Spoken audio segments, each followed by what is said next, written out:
Hello guys. तो आज का जो टॉपिक है वो बहुत ही ज़्यादा इंटरेस्टिंग है और बहुत ही ज़्यादा ट्रेंडिंग भी है। आज हम लोग डिस्कस करेंगे कि जो ग्रेटर नोएडा वेस्ट एरिया है वो होम बायर्स की नंबर 1 चॉइस क्यों बनता जा रहा है, क्यों इतने सारे होम बायर्स इस लोकेशन की तरफ अट्रैक्ट हो रहे हैं। तो सबसे पहले हम लोग ये जान लेते हैं कि ग्रेटर नोएडा वेस्ट आखिर कौन सा एरिया है और ये कहाँ पड़ता है। तो ग्रेटर नोएडा वेस्ट वैसे तो ये ग्रेटर नोएडा का ही पार्ट है और ये एक वेल प्लान्ड सिटी है, आप इसे मान सकते हैं, क्योंकि ये 36 स्क्वायर किलोमीटर्स में फैला हुआ है। जो डिस्ट्रिक्ट है वो गौतम बुद्ध नगर लगता है और जो स्टेट है वो उत्तर प्रदेश है।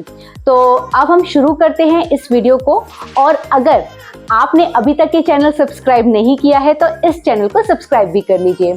तो फर्स्ट पॉइंट जो आता है कि क्यों इतनी प्रेफरेंस मिल रही है ग्रेटर नोएडा वेस्ट को होम बायर्स की तरफ से, तो जो मोस्ट इम्पॉर्टेंट पॉइंट है वो है अफोर्डेबिलिटी। हाँ, यहाँ पर मिल जाते हैं आपको 2 BHK फ्लैट 50 से 60 लैक्स में, और वो भी हाई राइज सोसाइटीज़ में। और ऐसा आप चेक करोगे अगर दिल्ली NCR में तो किसी भी एरिया में नहीं है। मैं वन बाय वन लेकर अगर एग्जांपल भी आपसे शेयर करूं, जैसे कि अगर मैं बात करती हूं गाजियाबाद की, तो गाजियाबाद में आपको अच्छी जो लोकेशंस हैं लाइक इंदिरापुरम हो गई या वैशाली हो गई, वहां पर आपको हाई राइज में 50-60 लैक्स में 2 BHK फ्लैट नहीं मिलने वाला है। और अगर मिलेगा भी तो बिल्डर फ्लोर में मिलेगा, और बिल्डर फ्लोर में आपको पता है कि दिक्कतें बहुत ज़्यादा होती हैं और कोई भी वहाँ पर मूव नहीं करना चाहता है। तो ये तो हो गई गाजियाबाद की बात। अब नेक्स्ट आता है आपका दिल्ली। जो दिल्ली है वहाँ पे आपको पता ही है कि रेट्स कितने आसमान छू रहे हैं। हाई राइज तो आप छोड़ दीजिए, बिल्डर फ्लोर में भी आपको नहीं मिलेगा 50-60 लाख में कुछ भी। इवन जो कंजेस्टेड एरिया हैं दिल्ली के लाइक लक्ष्मी नगर हो गया, उत्तम नगर हो गया, वहाँ भी अब अवेलेबल नहीं है इस रेट में। आपको मिनिमम वहाँ पर दिल्ली में तो 1 CR का बजट रखना पड़ेगा छोटे से छोटे बिल्डर फ्लोर के लिए, और हाई राइज तो आप बिल्कुल भूल ही जाइए। नेक्स्ट अगर मैं बात करूँ नोएडा की, ठीक है, तो जो नोएडा है, नोएडा में आपको मिल जाएगा 2 BHK फ्लैट, लेकिन आपको खर्च करने पड़ सकते हैं 80 लैक्स तक। 80 लैक्स से कम वहाँ पर कुछ नहीं है। इवन अगर आप सेक्टर 120 जो ग्रेटर नोएडा वेस्ट से बिल्कुल लगा हुआ है 4-5 किलोमीटर, या 121 में भी अगर आप देखते हो तो आपको 80 लाख से कम कुछ भी नहीं मिलेगा। और जब इतना नियर बाय प्लेस में आपको ग्रेटर नोएडा वेस्ट में अगर 20 लाख 15 लाख रुपए कम खर्च के आपको सेम हाई राइज वाला कल्चर मिल रहा है, तो लोग प्रेफर कर रहे हैं ग्रेटर नोएडा वेस्ट को। और नेक्स्ट लोकेशन जो है आपकी दिल्ली NCR की गुड़गांव है, और गुड़गांव का तो क्या ही कहना, वहां पर तो 2-3 करोड़ से कम में कोई बात ही नहीं करता है, और बिल्डर फ्लोर भी वहां पर आपको 1-1.5 करोड़ से कम में नहीं मिलेगा। और गुड़गांव की दिक्कतें अलग हैं, उसमें कोई प्लानिंग नहीं है, जब बारिश आती है तो रोड्स आपको पता ही है क्या हाल होता है। लेकिन जो ग्रेटर नोएडा वेस्ट है, अफोर्डेबिलिटी तो है ही यहाँ पर, और पूरा ये जो वेल प्लान तरीके से इसको बसाया गया है, तो आपने खुद ही फील किया होगा अभी जो इतना रेनफॉल हुआ, हर जगह पानी भर गया, इवन नोएडा में भर गया, आपका दिल्ली में और गुड़गांव का तो आपको हाल पता ही है। लेकिन ग्रेटर नोएडा वेस्ट में कोई पानी नहीं भरा, कोई भी ऐसा वाटर क्लॉगिंग की कोई भी न्यूज़ नहीं थी। तो ये एरिया काफ़ी अच्छा है, और यहाँ अफोर्डेबिलिटी पॉइंट ऑफ व्यू से मिडिल क्लास के लिए ये नंबर 1 चॉइस है। और जो भी इस टाइम नए फ्लैट्स खरीदने की सोच रहा है, चाहे उसका जॉब NCR में कहीं भी हो, वो प्रेफर कर रहा है ग्रेटर नोएडा वेस्ट को, और एक बार ग्रेटर नोएडा वेस्ट तो ज़रूर ही विजिट कर रहा है। तो ये पॉइंट बहुत ही इंपॉर्टेंट है। और अगर आप लोग भी दिल्ली NCR में रहते हो और नया फ्लैट परचेज करने का सोच रहे हो, तो इस लोकेशन को आप प्रेफर कर सकते हो, एक बार आप विजिट करके देख सकते हो, क्योंकि हम लोग तो ग्रेटर नोएडा वेस्ट में ही रहते हैं, इसलिए हम आपको इसका क्लियरली आपको आइडिया भी दे सकते हैं। नेक्स्ट पॉइंट आता है कि यहाँ पर जो नंबर ऑफ फ्लैट्स हैं वो काफ़ी अवेलेबल हैं ready to move in situation में, क्योंकि प्रोजेक्ट्स जो हैं काफ़ी टाइम से चल रहे हैं, 4-5 साल से कुछ प्रोजेक्ट्स जैसे जो रेडी होना चालू हो गए हैं, 2-3 साल से भी जो चालू हुए थे वो अब कंप्लीट होते जा रहे हैं। तो यहाँ पे रेडी टू मूव इन वाले जो फ्लैट्स हैं उनकी अवेलेबिलिटी काफ़ी है। तो जिन लोगों को रहता है कि नहीं, मुझे अंडर कंस्ट्रक्शन में नहीं लगाना है अपना पैसा, क्योंकि ऑब्वियसली अंडर कंस्ट्रक्शन में किसी भी लोकेशन में आप जाते हैं, रिस्क तो थोड़ा इन्वॉल्व रहता ही है, 5-10% का रिस्क तो रहता है, भले ही कितना अच्छा बिल्डर हो, कुछ भी हो। तो इसलिए ये हर किसी का चॉइस यही रहता है कि रेडी टू मूव इन मिल जाए। तो रेडी टू मूव इन में यहाँ पर यूनिट्स बहुत ज़्यादा अवेलेबल हैं, चाहे आपको फ्रेश फ्लैट चाहिए हो या फिर रीसेल चाहिए हो, तो सारी चीज़ें यहाँ पर आपको मिल जाती हैं। इसीलिए भी जो होम बायर्स हैं वो काफ़ी अट्रैक्ट हो रहे हैं, वो इजीली अपना फ्लैट जो है, उनका जो ड्रीम होम है, वो यहाँ पर उनको मिल जा रहा है और वो मूव कर पा रहे हैं। तो ये एक पॉइंट है कि रेडी टू मूव इन जो यूनिट्स हैं वो यहाँ पर भर भर के अवेलेबल हैं। तो यहाँ पर अगर कोई आता है फ्लैट देखने तो खाली हाथ तो नहीं जाने वाला, क्योंकि हम लोग भी जैसे निकलते हैं अपनी कार वगैरह लेके तो हम देखते हैं कि हमारा एरिया तो फिर भी काफी क्या कहते हैं बस चुका है, लेकिन जो नियर बाय प्लेसेस है इवन 2-3 किलोमीटर हम जैसे आगे भी निकलते हैं तो हम देखते हैं कि काफी प्रोजेक्ट्स जो पहले चल रहा था उनका काम, लेकिन अब वो कंप्लीट हो चुके हैं और वहां पर भी लोग अपना पोजेशन लेते जा रहे हैं, न्यू न्यू लोग शिफ्ट होते जा रहे हैं। तो ये एक रीजन है कि रेडी टू मूव इन यहाँ पर अवेलेबिलिटी भर भर के है। थर्ड पॉइंट जो आता है और उसको भी बिल्कुल भी इग्नोर नहीं किया जा सकता है वो है कनेक्टिविटी। अगर मैं कनेक्टिविटी की बात करती हूँ, इसकी सबसे पहले मैं ले लेती हूँ कैपिटल ऑफ इंडिया दिल्ली से। तो दिल्ली से अगर आप इसको मेजर करोगे तो ये अराउंड आपका पड़ता है, जो इसका अगर मैं बॉर्डर तक की ही बात कर रही हूँ, मैं ले रही हूँ आपका जो गौर सिटी मॉल है उसको सेंटर पॉइंट लेके अगर मैं कैलकुलेट करूँ तो 15 किलोमीटर में आप दिल्ली का बॉर्डर टच कर लेते हो। और कनेक्टिविटी वाइज एक तो आप डीएनडी से जा सकते हो और दूसरा जो सबसे कन्वीनियंट तरीका है वो है नेशनल एक्सप्रेसवे 3, क्योंकि नेशनल एक्सप्रेसवे 3 बनने से ये हुआ है कि आपका जो ट्रैवलिंग टाइम है दिल्ली तक का वो अब 15-20 मिनट्स में आप दिल्ली का बॉर्डर टच कर लेते हो। तो दिल्ली से इसकी कनेक्टिविटी बहुत ही अच्छी हो गई है। नेशनल एक्सप्रेसवे 3 बनने से पहले NH24 था तो थोड़ी दिक्कतें होती थी, लेकिन अब बहुत ही अच्छी कनेक्टिविटी हो गई है दिल्ली से। और अगर मैं बात करती हूँ नोएडा से, तो नोएडा से तो ये अपना बॉर्डर ही शेयर करता है, तो नोएडा का तो कोई दिक्कत ही नहीं है। नोएडा से तो आप इजीली 5-10 मिनट्स में इजीली आप पहुंच सकते हो, तो नोएडा का भी कोई भी इशू नहीं है। और गाजियाबाद से भी अपना बॉर्डर शेयर करता है, तो गाजियाबाद भी इधर से वेल कनेक्टेड है। और इवन अगर अब मैं प्रॉपर जो ग्रेटर नोएडा है, जो परी चौक वाला एरिया होता है, तो ग्रेटर नोएडा में अगर आपको यमुना एक्सप्रेसवे पकड़ना है या फिर आपको लखनऊ तक भी जाना है एक्सप्रेसवे पकड़ के, तो यहाँ से उस चीज़ के लिए भी बहुत ही ईजी है, क्योंकि आप ग्रेटर नोएडा आप इजीली मूव कर सकते हो। तो वो कनेक्टिविटी वाला इधर कोई भी इशू नहीं है। और इवन जैसे अगर आप गुड़गांव भी, जैसे आपका जॉब है या आप फ्रीक्वेंटली आपका ट्रैवल होता रहता है अगर गुड़गांव का, तो यहाँ पर काफ़ी लोग ऐसे भी हैं जो गुड़गांव भी ट्रैवल कर रहे हैं, ग्रेटर नोएडा वेस्ट में रहते हैं। गुड़गांव का ट्रैवल टाइम थोड़ा ज़्यादा हो जाता है, क्योंकि मॉर्निंग में अराउंड 1.5-2 घंटे लग जाते हैं, इवनिंग में 2 घंटे के अराउंड लगते हैं। लेकिन फिर भी क्योंकि ये जो एरिया है काफ़ी अफोर्डेबल है, और गुड़गांव में तो आपको पता ही है कि रेंट्स भी हाई हैं और जो फ्लैट बाय करने वाली चीज़ है वो तो हाई है ही।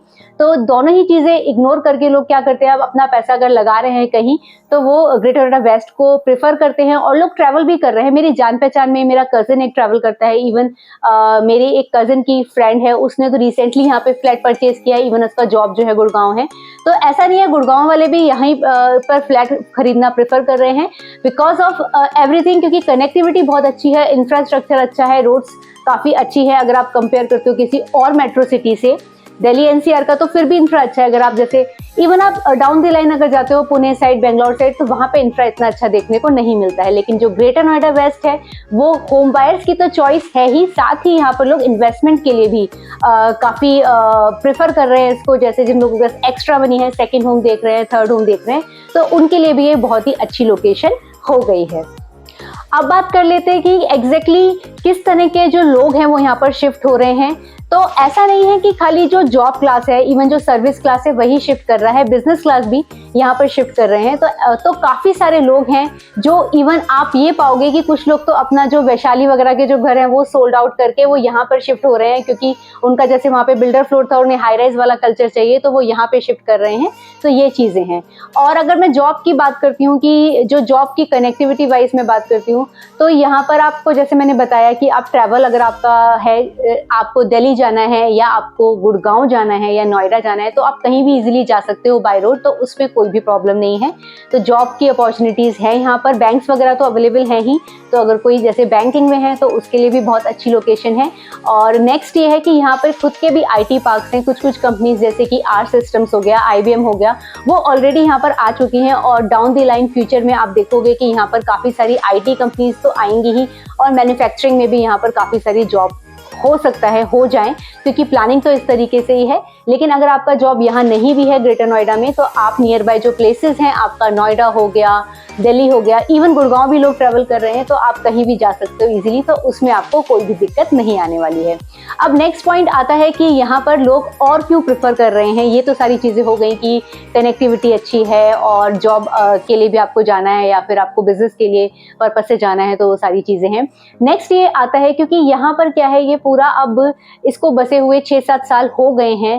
तो ये अब ऐसा एरिया हो गया है कि यहाँ पर आप पाओगे कि यहाँ पे शॉपिंग कॉम्प्लेक्सेस हैं, मल्टीप्लेक्सेस हैं और स्कूल्स, हॉस्पिटल्स, एवरीथिंग यहाँ पर अब आ चुका है। तो अगर आपके चाइल्ड भी हैं तो आपको स्कूलिंग के लिए भी उनको कहीं बाहर नहीं भेजना पड़ेगा। आप ग्रेटर नोएडा वेस्ट में ही उनको इजीली अच्छे स्कूल्स हैं तो आप वहाँ पर उन्हें पढ़ा सकते हो। तो ये सारी चीज़ें भी यहाँ पर हो गई हैं। और ऑनलाइन डिलीवरीज की मैं बात करती हूँ तो यहाँ पर सारी ऑनलाइन डिलीवरीज हैं, क्योंकि ये एक डेंसली पॉपुलेटेड एरिया है। तो यहाँ पर आपको अच्छे ऑफर्स मिल जाते हैं। और ऐसा नहीं है, कोई भी अगर आपका स्टार्टअप भी होता है तो वो यहाँ पर आपको ऑफर्स देता है और आपके घर डिलीवरी करता है। तो वो सारी चीज़ों की आपको कोई प्रॉब्लम करने की बात नहीं है। यहाँ पे सारी डिलीवरीज हो जाती हैं, online, offline, everything is available.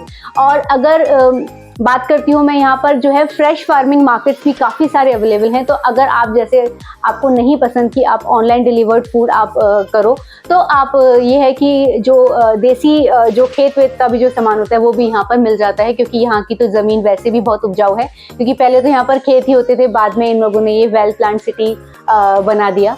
तो ये चीज़ें हैं। तो ये तो हो गई एक बात कि यहाँ पर सब कुछ अवेलेबल है आपके ग्रेटर नोएडा वेस्ट के ही एरिया में। आपको कहीं नहीं जाना होगा, आपको एंटरटेनमेंट के लिए, फूड के लिए, तो ये सारी चीज़ें तो यहाँ पर मिल जाती हैं। बस आपको निकलना होगा, तो आपकी अगर जॉब कहीं और है तो वहीं जाना पड़ेगा।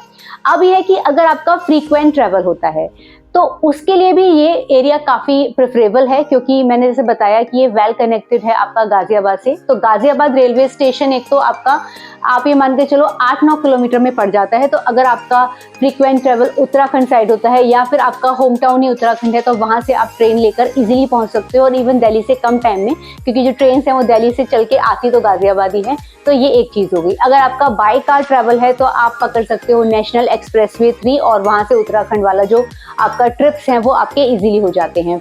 और ईस्टर्न पेरिफेरल एक्सप्रेसवे भी यहाँ से पकड़ना बहुत आसान है, आप इजीली पकड़ लेते हो। 15 से 20 मिनट में आप पेरिफेरल एक्सप्रेसवे पे चढ़ जाते हो। तो आपके लिए जो पंजाब वाला साइड है वो भी वेल कनेक्टेड हो जाता है। नेक्स्ट इधर आता है आपका कि अगर आपका मेरठ वगैरह साइड आपको जाना रहता है तो नेशनल एक्सप्रेसवे 3 है, तो वहाँ से आप जा सकते हो। और रेलवे स्टेशन एक तो गाजियाबाद का हो गया, सेकंड आपका जो पड़ जाता है 26-27 किलोमीटर में, वो आपका पड़ जाता है निजामुद्दीन रेलवे स्टेशन। तो निजामुद्दीन रेलवे स्टेशन से तो सब चलते हैं, आपकी शताब्दी हो गया, राजधानी हो गया। तो आपको कहीं भी ट्रैवल करना है ऑल ओवर इंडिया तो आप इजीली यहाँ से ले सकते हो, और इजीली आप 35-40 मिनट्स में इजीली आपको मिल जाएगा। अगर आपके मतलब वो ट्रैफिक वाले टाइमिंग्स नहीं है तो आप इजीली पहुंच जाओगे जो निजामुद्दीन रेलवे स्टेशन है। और जो नेक्स्ट आपका आता है कि अगर आपको फ्रीक्वेंट बसेस वाला ट्रैवल रहता है तो बसेस के लिए भी कनेक्टिविटी यहाँ पर काफ़ी अच्छी है। एक तो आपको कौशाम्बी बस स्टॉप मिल जाता है, वो भी यहाँ से पास पड़ता है। एक आपको मिल जाता है नोएडा सेक्टर 32 का, वो भी पास है। और आपका सराय का लेखा वो थोड़ा पड़ेगा आपको 25-26 किलोमीटर, लेकिन वहाँ तक भी आप एटलीस्ट पहुँच सकते हो। क्योंकि अगर आप गुड़गांव भी रहते हो सपोज, तो गुड़गांव से ये सारी चीज़ें आपको नहीं मिल पाती हैं। गुड़गांव वालों को भी आना तो यहीं पड़ता है अगर उनको ट्रैवल करना है। तो इसीलिए गुड़गांव वालों के लिए राजस्थान जाना थोड़ा इजी है, लेकिन जो और एरियाज हैं वो यहाँ से ज़्यादा प्रेफरेबल हैं। इवन यहाँ की दिल्ली की कनेक्टिविटी भी जैसे मैंने बताया बहुत ही अच्छी है। तो ये हो गया आपका बस का, ट्रेन का रूट। अब जैसे अगर आपको एयरपोर्ट का रहता है आपका ट्रैवल अगर, तो एयरपोर्ट तो आपको जो इंदिरा गांधी इंटरनेशनल एयरपोर्ट है वो 50 किलोमीटर्स के राउंड पड़ता है, तो वो भी आप इजीली पहुंच सकते हो। अगर ट्रैफिक वाला टाइम नहीं है तो आपको 1 घंटा, आप इजीली पहुंच जाओगे 1 घंटे में। और जैसा कि आपको पता ही है कि जेवर एयरपोर्ट की तो बात चली रही है, तो वो भी फ्यूचर में आपका 24 या 25 के अराउंड 2025 के अराउंड शायद बन जाएगा। मतलब कुछ फ्लाइट्स तो एटलीस्ट शुरू हो ही जाएंगी, जैसा कि अभी मतलब अजम्पशन लगाया जा रहा है। अब इतना डिटेलिंग नहीं पता कब तक रेडी होगा, लेकिन 2-3 साल में वो भी आपका रेडी हो ही जाएगा। तो एयरपोर्ट वाला जो प्रॉब्लम है वो भी सॉल्व हो जाएगा। दिल्ली भी नहीं जाना पड़ेगा आपको, ग्रेटर नोएडा ही आपको एयरपोर्ट फैसिलिटी भी मिल जाएगी। और एयरपोर्ट आने से जो आप बिजनेस अपॉर्चुनिटीज जो हो जाएंगी वो तो आपको पता ही है। तो जो प्राइसेस हैं यहाँ की प्रॉपर्टीज के वो श्योरली इंक्रीज करेंगे, ऐसा माना जा रहा है। तो इसीलिए भी लोग यहाँ पर काफ़ी इन्वेस्ट भी कर रहे हैं, रहने भी आ रहे हैं। तो ये तो हो गई सारी चीज़ें, ठीक है। तो ये आपको मैंने बता दिया कि अगर आप ट्रेन, बस या एयरपोर्ट का आपका ट्रैवल है तो वो भी आप इजीली ले सकते हो। बट अगर आपका ट्रैवल है मेट्रो का, क्योंकि कभी कभी ऐसा होता है कि भाई हम पब्लिक ट्रांसपोर्ट यूज़ करना चाहते हैं और नहीं हम लेना चाहते हैं कैब्स वगैरह, तो वो सारी चीज़ें हैं। तो पब्लिक ट्रांसपोर्ट के अलावा पब्लिक ट्रांसपोर्ट में देखिए यहाँ पे एक तो ऑटोज चल जाते हैं, तो आप अपने पर्सनल ऑटोज ले सकते हैं, शेयरिंग ऑटोज ले सकते हैं, और शेयरिंग ऑटोज आपके जो मेट्रो स्टेशन है उस तक भी चलते हैं। और मेट्रो स्टेशन यहाँ से इतना ज़्यादा दूर नहीं है, 7 किलोमीटर के डिस्टेंस पे आपका पड़ जाता है ब्लू लाइन सेक्टर 52 का मेट्रो स्टेशन। तो वहाँ से आप लेकर आप फिर मेट्रो में किसी भी लाइन में आप ट्रैवल कर सकते हैं, तो वो एक चीज़ है। तो मेट्रो स्टेशन की कनेक्टिविटी भी यहाँ से अच्छी है। तो ये सारे पॉइंट्स मैंने आपको बता दिए हैं कि अगर आप ग्रेटर नोएडा, मतलब अगर आप सोच रहे हो तो आप ऑब्वियसली यहाँ पे बाय कर सकते हो फ्लैट, इवन आप रेंट पर भी रह सकते हो। मैंने रेंट वाले का जो पूरा डिटेलिंग वीडियो है वो भी मैंने इस चैनल पे शेयर किया है कि अगर आपको रेंटेड हाउस में मूव करना है तो कितने एक्सपेंसेस आते हैं, तो वो भी आप मेरे चैनल पे चेक कर सकते हो। और अगर और कोई माइंड में है आपके टॉपिक कि मैं ग्रेटर नोएडा वेस्ट या फिर किसी और टॉपिक पर भी वीडियो बनाऊं, तो आप वो भी मेरे से शेयर कर सकते हो। तो ये वीडियो तो यही था, मैंने आपको बता दिया क्यों नंबर 1 चॉइस बनता जा रहा है Greater Noida West home buyers के लिए। नए नए होम बायर्स यहाँ पर अट्रैक्ट हो रहे हैं डेली बेसिस पे, और जो प्रोजेक्ट्स हैं वो तो बहुत ही हैं, यहाँ पर फुल स्विंग में चल रहा है। और इवन अफोर्डेबिलिटी तो मैंने एक पॉइंट आपको जैसे स्टार्टिंग में बताया ही, लेकिन साथ ही साथ यहाँ पर अब लग्जरी होम्स भी काफ़ी ज़्यादा पॉपुलर हो रहे हैं। क्योंकि कभी कभी ऐसा होता है कि लोग सोचते हैं कि हम एक बार ले रहे हैं घर तो हम अपना लग्जरियस घर लें, तो यहाँ पर ऐसा नहीं है कि खाली अफोर्डेबिलिटी पॉइंट ऑफ व्यू से ही जो फ्लैट्स अवेलेबल हैं, लग्जरी होम्स भी यहाँ पर बहुत ज़्यादा हैं। लग्जरी प्रॉपर्टीज़ दिन ब दिन यहाँ पर उनके प्रोजेक्ट्स चलते जा रहे हैं।